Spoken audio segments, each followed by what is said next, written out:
positive thinking? What is positive Well, thinking? I feel like I have to speak up because I'm a psychologist. Yes. Yeah, just being a CBT therapist and cognitive behavioral therapy, I am starting to lean away from this idea of like positive thinking and move towards, helpful versus unhelpful thinking. Or more of like an orientation to how we want to be.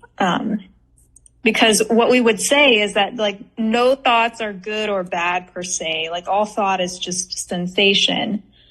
And these are all temporary experiences. Absolutely. In fact, I was exactly going to say the same thing today. Yeah. So this positive and negative, are all contextual. A lot of times, we think about some future situations and then we project that fear into the future. And as always, the future situations are always negative. Negative in the sense something which is we are not going to be happy about it or something like that, right?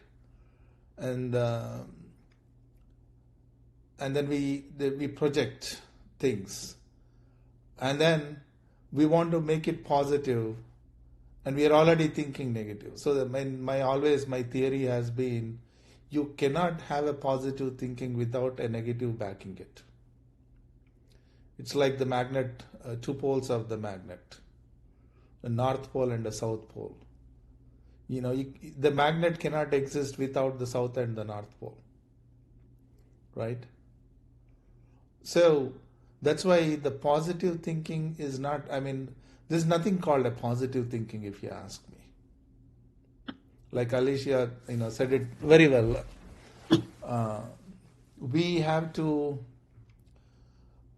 to make a situation palatable, or we have, or congenial rather, we have to kind of think about what we have already. Think about good things. Like most of you would have watched the Harry Potter movies, right? When the Dementors come, what does the Harry Potter do?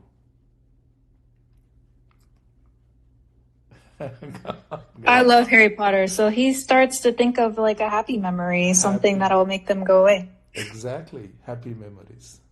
So happy memories bring lot of strength into us. So typically, again, the dopamine effects, right? This has been a big neuroplasticity, dopamine, and rewarding. So mind is kind of got into this reward mechanism, short rewards. And nowadays, with all the stimuli going around us, video games, movies, so many things, short videos on YouTube, Facebook, whatnot, the social media, and so many, there is so much stimuli around us. There's always, we're continuously trying to, activate that stimuli, and then the dopamine effect long term, it is affecting us. It is affecting our memory. If you know the dopamine neurons, where do they, concentrated in the brain, in the middle brain, correct? And it is also affecting our cognitive, what is that, I forgot the term, where is all the memories stored in the brain? Hippocampus. Yeah, hippocampus, right? Or limbic system. Yeah. So hippocampus. So it's kind of affecting, it's damaging the hippocampus. All this, what we are trying to do, it's very short dopamine, stimuli, and then we are kind of getting used to that stimuli. Long term, it is affecting us. So all these spiritual practices, really, what they are doing is, we are kind of delaying that stimuli. See, even when people meditate, I don't feel anything, I don't feel good. You're not supposed to feel anything in meditation. If you're again same stimuli is again generated in the meditation, again meditation is harmful in a way, right? So we are kind of looking for the similar rush when we are doing meditation, even though we are saying I want to be calm to meditate, but then we are looking for it. Same thing, same rush, same stimuli. So the real positive thinking means, think about, what is helpful and avoid what is harming us. Have that wisdom.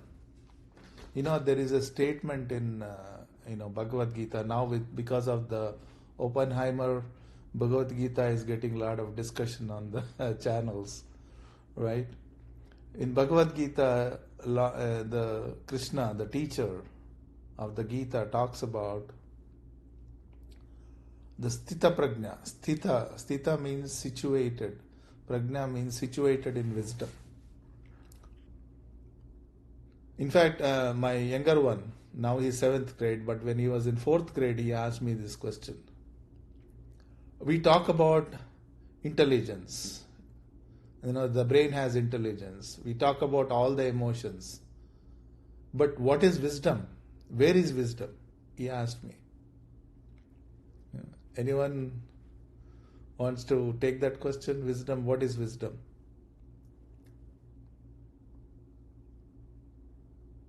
Right? Being knowledgeable, making good choices. Well, yeah, exactly. That's good. That's the right answer. So making the choices, knowing the results of those choices is wisdom. So it's not only the choice, but knowing the results of that choice is wisdom. So when I live in wisdom, what happens is I don't fall to this stimuli. It loses its importance. I had a lot of thoughts in my mind. I'm suddenly kind of going blank on this topic. But maybe I'll talk in our future sessions. But the more we kind of go into this deeper states of meditation, what happens is we don't have to suppress anything in ourselves. So like in a positive thought, I have to suppress the negative thoughts.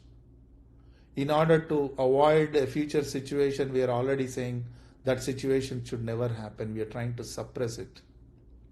But what the wisdom does is, the future anticipation, it gives some value to that anticipation instead of saying it, dropping it by saying a negative thought. It gives some value to it. Then it prepares from now on for the future situation. So any situation we think about is a possibility in the future.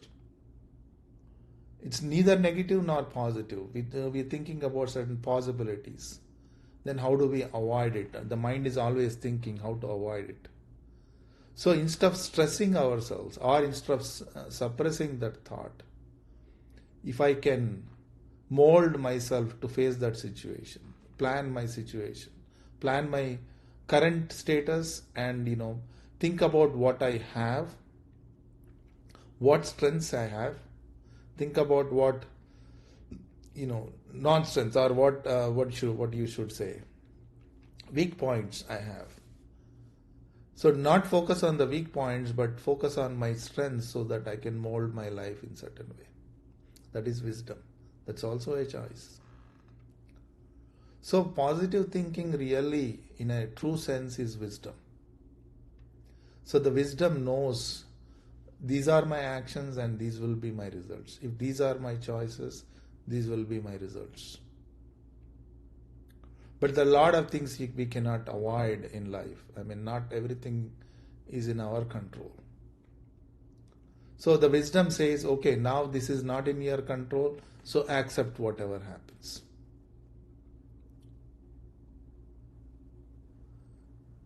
So from thinking to feeling, what Daji says, that feeling is nothing but the wisdom. So the meditation should create that. It's not just 1 hour meditation, and holding on to that meditative state creates certain zero state in our mind where all my stimuli come to a normal state, and it is not asking for it more and more. So we basically delay that stimuli.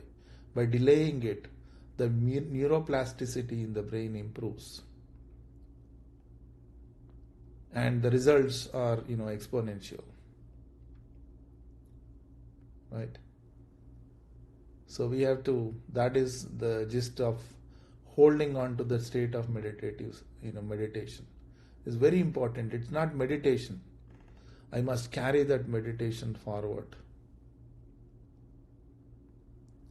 by absorbing the state, by assimilating the state which it created in our, in the mental sphere. So that is why taking some time to absorb after meditation is over is important. I think I'm kind of repeating the same message, but it is required because that is very important. Those 3 minutes, 5 minutes we give after meditation is very important. But I'll pick up this topic again sometime.